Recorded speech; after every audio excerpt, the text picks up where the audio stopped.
Hi students, hello, how are you. कैसे हैं आप लोग? आशा करते हैं बहुत अच्छे होंगे। मैं खान सर एक बार फिर से उपस्थित हूँ आपकी क्लास लेके। तो क्लास शुरू करने से पहले आपसे एक बार फिर से निवेदन करूँगा कि चैनल पर नए हैं तो चैनल को सब्सक्राइब जरूर करें। और आप सभी का हमारी तरफ से, हमारे चैनल AK प्राइम स्टडी की तरफ से बहुत बहुत वेलकम है, स्वागत है। तो आज की अपडेट ये है, आज मैं बात करूँगा। थोड़ा सा मैं कोई बोर्ड के सामने नहीं खड़ा हूँ, मैं कोई पेन पेपर लेके नहीं खड़ा हूँ, मैं ऐसे ही खड़ा हूँ। जी हाँ, स्कूल प्रांगण में खड़ा हूँ। बताना चाहूँगा कि साइंस में बच्चे बहुत डरते हैं। आज हमारी ऑफलाइन क्लास में कुछ बच्चे 10th क्लास के, वो आगे सर साइंस में ये है वो है, हम कैसे आगे चलेंगे, कैसे अच्छे नंबर ला सकते हैं। तो कुछ टिप्स उनके लिए दिया भी गया है स्कूल की तरफ से, और ऑफलाइन क्लासेस में भी दी गई हैं। तो मैं चाहता हूँ कि कुछ चीज़ें आपको भी बताऊँ। तो मैंने उनकी क्लास शुरू कर दी। हमने कहा साइंस पढ़ाऊँगा मैं आपको। तो साइंस में सबसे पहले मैंने उनकी जो बुक यूपी बोर्ड की ओपन की, तो उसमें भौतिक परिवर्तन और रासायनिक परिवर्तन की बात की गई है। तो क्यों ना मैंने सोचा कि इसी के बारे में आपसे भी बात करूं। तो बात करने से पहले, क्लास शुरू करने से पहले आपसे निवेदन कि चैनल को सब्सक्राइब जरूर कर लें। चैनल को सब्सक्राइब अवश्य कर लें, अधिक से अधिक लाइक, कमेंट और शेयर भी करें। तो भौतिक परिवर्तन और रासायनिक परिवर्तन, परिवर्तन दो प्रकार के होते हैं। एक होता है भौतिक और एक होता है रासायनिक। दोनों में क्या डिफरेंस है, दोनों में क्या अंतर है, और भौतिक परिवर्तन क्या होता है, रासायनिक परिवर्तन क्या होता है, आप ठीक से समझ लीजिए। भौतिक परिवर्तन वह परिवर्तन होता है जिसमें कोई नई चीज़ नहीं बनती है। उसका कलर बदल सकता है, रंग बदल सकता है, क्वालिटी में कुछ चेंजिंग आ सकती है, बदल सकती है, उसका रंग रूप बदल सकता है, आकार बदल सकता है, साइज बदल सकता है, लेकिन वह वस्तु हमको दोबारा वैसे ही प्राप्त हो सकती है। ठीक है, कोई नई वस्तु ना बन के हमको पुनः वही वस्तु प्राप्त हो जाए तो वो भौतिक परिवर्तन कहलाता है। जैसे एग्जाम्पल हम लेंगे, जैसे मोमबत्ती का जलना। मान लीजिए मोमबत्ती को हमने जला दिया, मोमबत्ती जल गई। जब मोमबत्ती जल जाती है तो नीचे क्या बच जाता है, मोम बच जाता है, और उस मोम से हम दोबारा मोमबत्ती बना सकते हैं। तो क्या हो गया, भौतिक परिवर्तन हो गया।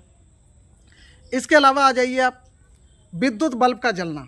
विद्युत बल्ब हमने स्विच ऑन किया, बल्ब जला, बल्ब का कलर चेंज हो गया। ठीक है, अब क्या होगा, परिवर्तन हो गया, क्वालिटी में चेंजिंग हो गई।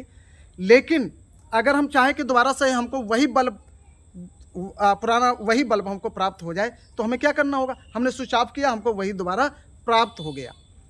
इसी तरीके से लोहे से कोई चीज़ बननी, लोहे से बनी हुई वस्तुएं, जैसे कोई लोहा हमने लोहार को दिया, उसने क्या किया, उसको चाकू बना दिया।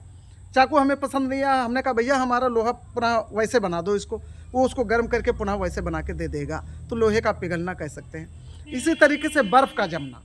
जी हाँ, पानी से बर्फ़ बन गया। अब क्या बर्फ़ से पानी हमको दोबारा मिल सकता है? बिल्कुल मिल सकता है। और जो अगर हमको दोबारा वही चीज़ प्राप्त हो जाती है तो भौतिक परिवर्तन होता है। तो ये तो था भौतिक परिवर्तन। और भी बहुत सारे एग्जाम्पल है, उदाहरण है, आप दे सकते हैं, आप समझ सकते हैं। और आपसे कहूँगा कि जब आप आंसर लिखें तो उदाहरण जरूर लिखें। आपको जो समझ में आए एग्जाम्पल अपनी तरफ से लिख दीजिए, बट अच्छा लिखिए। इसके विपरीत रासायनिक परिवर्तन। रासायनिक परिवर्तन में क्या होता है, उसमें वह वस्तु जिससे हम कोई वस्तु दूसरी बनाते हैं तो वही दूसरी नई वस्तु हमको प्राप्त होती है, और उस नई वस्तु से दोबारा हमको वो पुरानी वाली वस्तु कभी नहीं मिल सकती। ये होता है रासायनिक परिवर्तन। एग्जाम्पल देखिए, जैसे आटे से रोटी का बनना। आटे से रोटी हमने बना लिया, अब क्या होगा, क्या रोटी से दोबारा आटा हमको मिल सकता है? बिल्कुल नहीं मिल सकता। ये हो गया रासायनिक परिवर्तन। लकड़ी से, लकड़ी का जलना, लकड़ी का जलना, लकड़ी जल गई, अब राख से क्या दोबारा लकड़ी हमको मिल सकती है? बिल्कुल नहीं मिल सकती। ये हो गया रासायनिक परिवर्तन।